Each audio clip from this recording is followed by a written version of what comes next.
drained economies, reshaped alliances, and caused countless Ukrainian lives. But as the United States pushed for compromise, Europe pushed back, determined that Ukraine must continue the fight. Behind this disagreement lies a deeper story. A story about power, history, and possible decline of Western dominance. The US proposal offered a framework to freeze the war, territorial concessions, military limitations, political neutrality for Ukraine. For many around the world, the plan looked like a pragmatic end to an exhausting conflict.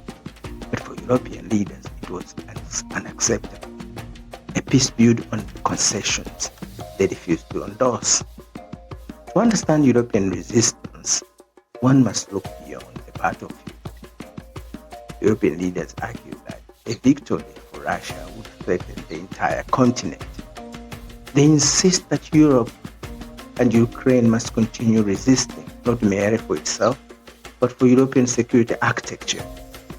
Yet critics offer another view. For them, European stance is less about principle, more about power. A belief that the continent's geopolitical influence is tied to Ukrainian staying in the Western orbit. If Ukraine falls, they argue Europe's strategic relevance diminishes. While global powers debate strategies and principles, it is Ukrainians who are paying the price. Entire cities emptied, families displaced, a generation of young people sent to the front lines. Many analysts quietly acknowledge a difficult truth.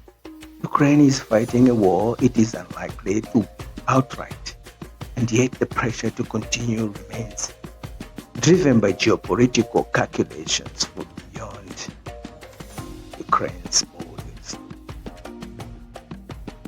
The war also exposes uncomfortable realities within Europe itself. For decades, Europe projected as an image of economic strength, unity, and moral authority. But yet the conflict reveals deeper vulnerabilities: energy dependence, military weakness, manufacturing decline, and an economy struggling to match global competition. Some analysts describe it as the unveiling of an illusion that Europe's prosperity was built historically on extraction from other regions and maintained through global dominance, that it is now slipping away. As the war stretches into years, Europe's struggle becomes visible to the world. The inability to produce enough ammunition, dependence on foreign energy supplies, and fears of becoming overshadowed by rising powers. Beyond Europe, many countries interpreted the war as a symbol of something larger: the weakening of the Western hegemony. The United States divided at home, Europe economically strained, and new alliances emerging across Asia, Africa, Latin America, and the Middle East.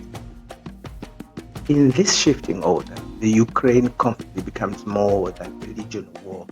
It becomes a stage on which the decline of Western dominance was being debated, with rivals like China and Russia positioning themselves as alternative centers for global leadership.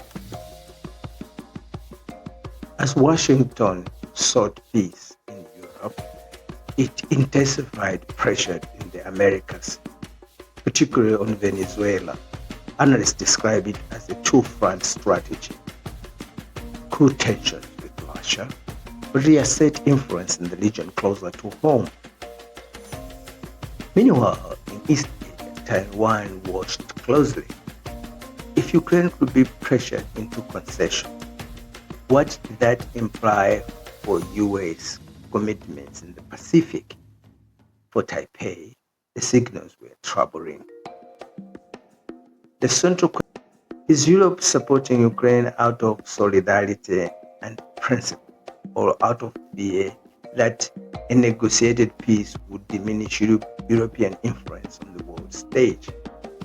And perhaps more important, is Ukraine fighting for its survival, for the preservation of a geopolitical order that no longer reflects today's reality?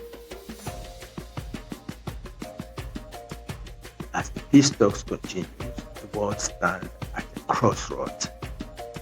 This conflict has revealed the fragility of Europe, the uncertainty of American leadership, and the determination of emerging power to reshape global rules. The Ukraine war is no longer just about order, it's about identity, power, and the future direction of global leadership. Whether the peace plan succeeds or fails, one truth is clear. The war has redrawn the map of the world power, and the consequence will echo far beyond Europe, from Venezuela to Taiwan